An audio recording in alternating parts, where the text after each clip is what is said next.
Alrighty, here we go. It is a brand new Flyers Daily for the 29th of October, 2024. Flyers Daily is always presented by Ticketmaster. Make more memories live. Flyers back in action tonight. Going to drop the puck on, I think, a very important week in their season and a very tough week in their season because the opposition this week, it's the Bruins, even though they're not off to a spectacular start like we've seen in past years. It's Boston at TD Garden tonight.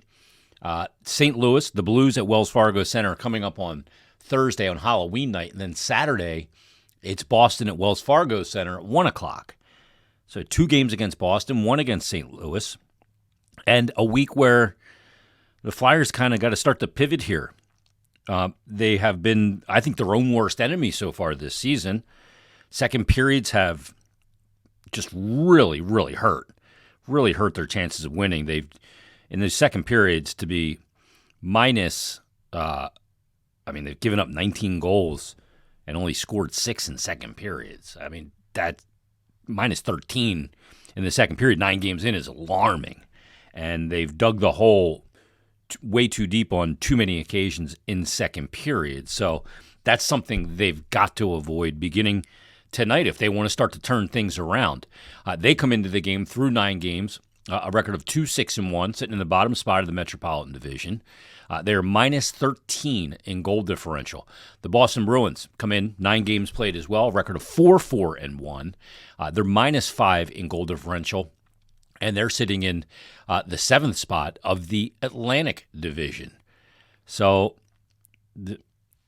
where this goes is anybody's guess. You know, a couple of goals late against Montreal on Sunday night made the score look a lot more respectable. But again, the hole was dug too deep, like it was on a couple of occasions last week against Washington, for example, in particular that second game.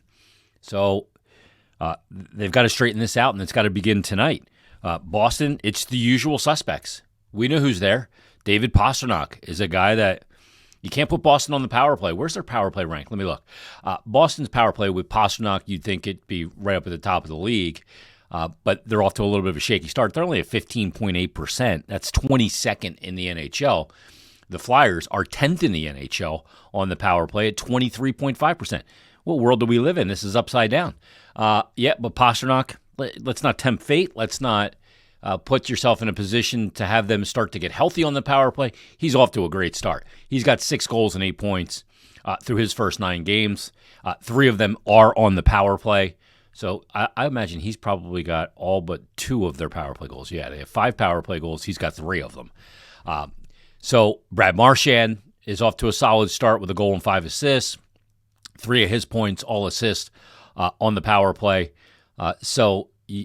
This Boston team you can't put them on the power play. Although the Flyers' PK has been very good, one of the things we were wondering coming into the season if it would be able to equal or be close to what it was last year, and it has. It's been very good.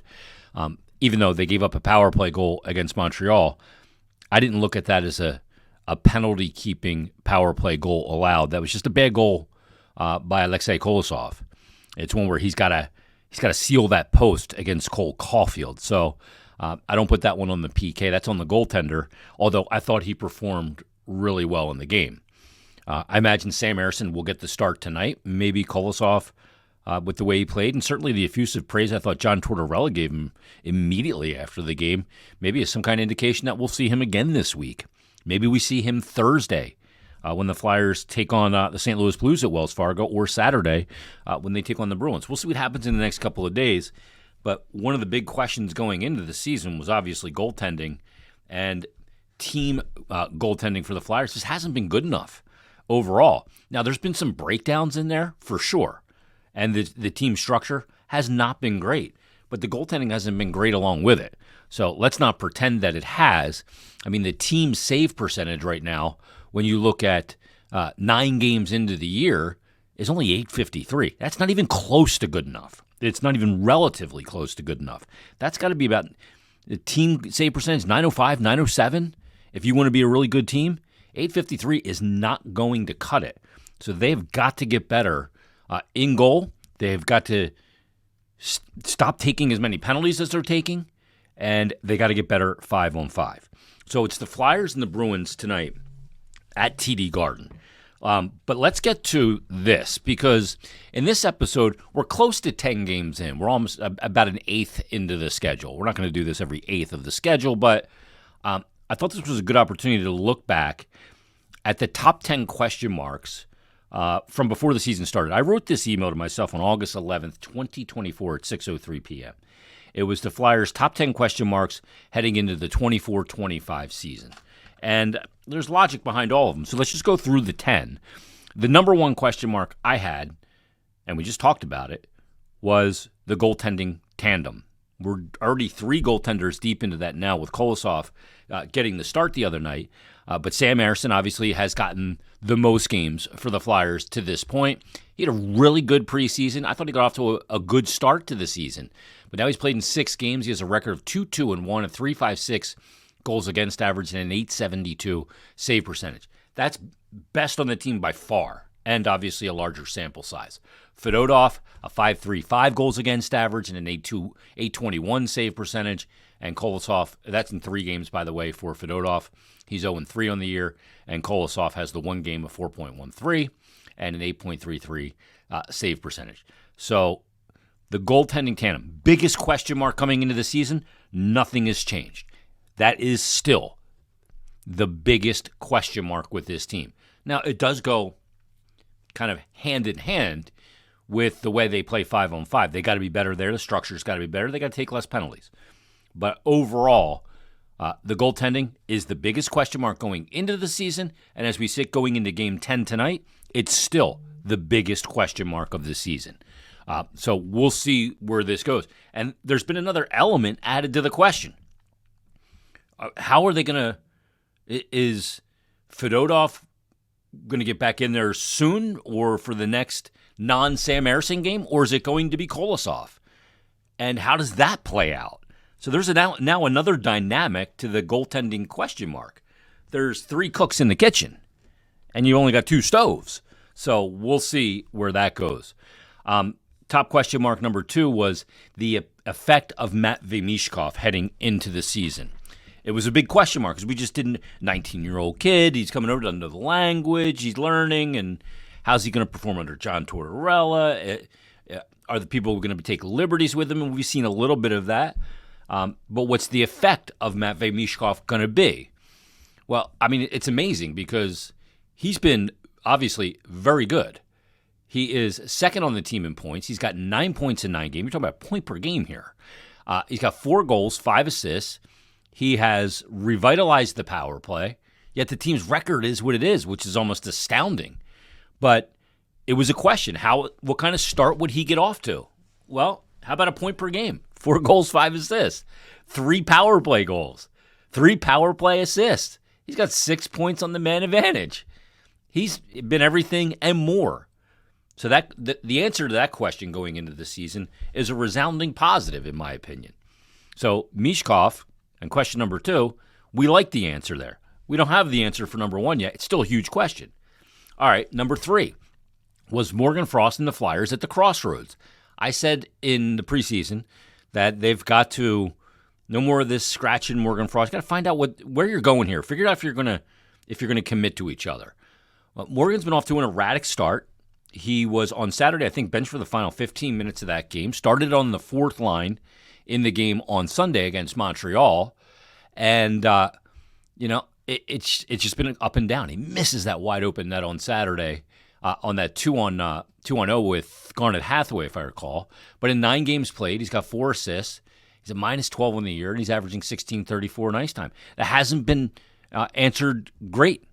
It hasn't been an overwhelming positive answer just yet. And he's not the only one. There's other guys that we'll get to in this as well that were question marks coming into this season, and the results so far through 9 games, now it's only 9 games, it's only not even an eighth of the season, is a bit of a question mark. All right, the next question coming into the year, Sean Couturier, the captain. We know he was healthy scratch last year, got off to a great start. How would he pick up this year? Now, I didn't think he'd get off to a good start. He had a core surgery in the offseason, and that's not an easy thing to come back from.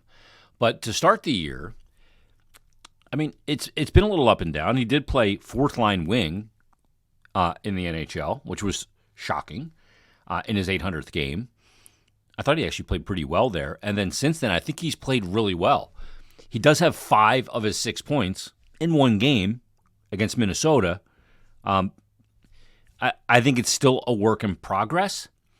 I'm hoping that he'll continue to get stronger and stronger through the year. I mean, the game on Saturday against Minnesota, a 5-point game, it's a rarity in the NHL. It was spectacular. Will we see more of those this season? Probably not. But I think he still has more rounding into form for his game this year. And the 5-point game does show you that there's still a lot of hockey left in him. At what level can it be consistently? That's the question. I don't know. I don't know what the answer is to that. So he's got a 5-point game. He's got 6 points on the year in 9 games. We'll see where this one goes. Still a question on how he's going to start. Question number 5 going into the season was the power play. Power play, not so powerful, is what I wrote. Last year, 12.2%. We know about the power play this year. 10th in the NHL. It's clicking at over 23%. Matvei Mishkov's made a huge difference on it. Guys moving around, not static. Movement to the power play. It's all been good. It's got to continue. But it's been good. And Mishkov is that's the new piece of it, right? Maybe Drysdale to some extent. And Drysdale's a good PPQB. But Mishkov is kind of the straw that stirs the drink, as they say. So power play has been a huge, big question coming in and a resounding positive answer. Number 6 was the defense of Cam York, Sanheim, Drysdale, Sealer, Zamula, and Ristolainen as a question mark. The unit, the defensive core. Now, Cam York is obviously out right now, and I think he is a huge component for this team, and I have 0 question marks about him. I was wondering about Sanheim coming into the year, and I think I think he's off to a better start than he was last year, in all honesty. Despite the team's record being what it is, I look at some of the individual performances, whether that's been Konechny or Mishkov or a guy like Travis Sanheim, and I go, boy, those guys are performing really well. And I think Sanheim's been unbelievable. Drysdale, while he gets some points for the power play side of things, the defending side of things needs a lot of work. He had the one pinch in the game against Seattle, which put the Flyers down 6-4 when they got within a goal, which I thought was a very suspect pinch because it was just too far. It was just biting off too much. And then he had a pinch in the early second period in the game against Montreal, and it ended up being a 2-on-0. He didn't have the awareness that his other D wasn't backed out of the zone and in the middle, and it ended up being a 2-on-0. He made a late decision to try and pinch on the play. Kolosov bailed him out with an unbelievable save, but there's obviously some work to be done there for Jamie Drysdale when it comes to decision making defensively, where to be in the structure in the D zone and the neutral zone. I think the offensive zone is an area they don't have to worry about so much with him, but in the neutral zone and the D zone and the decision making, that's a big question. Sealer just got back, so we know what Nick Sealer is, and there's no question about Nick Sealer. As far as Zamula goes, he was healthy scratched. I thought that he could have been healthy scratched maybe earlier in the year, but we'll see where it goes with Zamula, with Emil Andre being called up. I didn't think Andre, it wasn't a flashy game against Montreal, but I thought that Andre was solid. And I wondered before the game, is sometimes a guy gets called up after Andre got some games last year. I think he got 4 last year. And is this the time where he gets called up and just never goes back? Could be. I don't know. It's going to be up to him and the way he plays to force that kind of stick and stay decision. But we'll see where it goes with Emil Andre. I love watching him play. Ristolainen on the D-core. We moved up to the top pair. I think he was kind of underwhelming on the third pair. But on the top pair, I think he's looked great. Playing with Travis Sanheim. I really do. I thought he had perhaps his best game as a Flyer on Saturday. I thought he played actually well on Sunday as well against Montreal in a game where not a lot but positive happened. So Ristolainen's been good. Eric Johnson's gotten some time for sure, but we'll see how that plays out through the rest of the year. So there are some elements of the D-corps that are a question mark, and there's some elements that we're really happy with the result. Brad Shaw's got a lot of work to do with Jamie Drysdale to really get him to the level where they need him to be. Number 7 was team unity and belief, and this is still a big question mark. Last year they had a lot of team unity and belief early on because they had success, and that breeds team unity and breeds belief. Right now, through 9 games, they have 2 wins. So, that's obviously going to be a big question. John Tortorella said that, he doesn't worry about his team pointing the finger and that room handling things the right way. They're 2-6-1. So if struggles to this degree continue over the next 9 or 10 games, that'll be put to the test. Number 8 was Torts' messaging, and that's something we're going to have to evaluate more throughout the season. Number 9 was Forster, Tippett, Cates, Farabee, all taking the next step. Frankly, so far this year, none of them have taken that next step. Forster's not off to a great start. He's got a goal. I think it was in the opener against Vancouver on the power play, and that's it. Tippett's got the 1 goal, courtesy of a great screen from Sean Couturier. Cates missed about 5 games as a healthy scratch when Jetlachenko was here, and Farabee has got a goal, but hasn't really just been able to find the back of the net. So through 9 games, a lot of those guys haven't taken the next step yet. We'll see if they can start to take the next step. And then number 10 was the marker in the rebuild, and that was in regards to Mishkov being here and Travis Konechny. Would this be a year where they know that that they moved forward? And I don't know the answer to that. I sent myself this question, and I said, why is consistent step-by-step improvement so elusive? Because if you get off to a good start, boom, ba-boom, ba-boom, and you got notches. But the way they've started this year, last year was a step up. So far this year, it's a step down. Now, it's only 9 games in, but it's a step down. Make no mistake about it. So we'll see kind of where that goes also over the next couple of weeks as well. Let's get to a couple emails here real quick. Jeff had emailed me, Jeff Kirsch. I'm going to move this over here so it doesn't look like I'm not looking at the camera. And said, hey, Jason, hope all's well. Pleasantly surprised to hear how critical you and Bill were of the team on Monday's episode. He said, we're 9 games into the season, and arguably the biggest theme is how disconnected the team looks every night. As you said, it almost looks like these players had never been on the same team before. I know coaches often get too much blame when things are going poorly and vice versa, yet it's hard to not look at Torts and his staff and say something is off. Do you think the players have started to tune him out or that his approach has started to wear off? It's a good question. I don't know because I'm not in that room. I don't think so because there are some key traits like battling back against Seattle. To me, they look disconnected, but they don't look like a team that's waving a white flag, because teams that wave the white flag don't come back to get within 1 from being down 5-2. Don't come back in the final 3 minutes being down 4-1 against Montreal. Granted, they didn't win either of those games, but teams that bail out on a coach, that you don't see that. So I don't think so. That's just my gut instinct on it. Their 5-on-5 play, as he continues on, Jeff does in his email, lowest goal differential in the league so far. It's almost unfathomable that they're averaging minus 1.5 goals per game, 5-on-5. Yet here we are. That is almost unfathomable. That's almost incredible, as a matter of fact. So I don't know. The 5-on-5, that's a big head scratcher for me.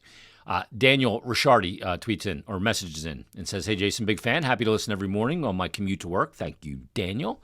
He said, I played and coached hockey my whole life. I understand the length and the importance of player shifts. He says, I feel like the players have been shifts have been exceptionally short this season. It seems like they're coming off early because they are scared to stay out too long. Do you see this, or is this just my frustration building, Danny? Danny, that's your frustration. That's absurd.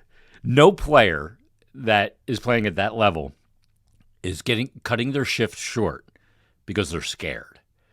Now, you want to keep those shifts short, especially situationally, second periods with a long change, and obviously their schedule has been pretty compact. So you want to keep them even a little shorter.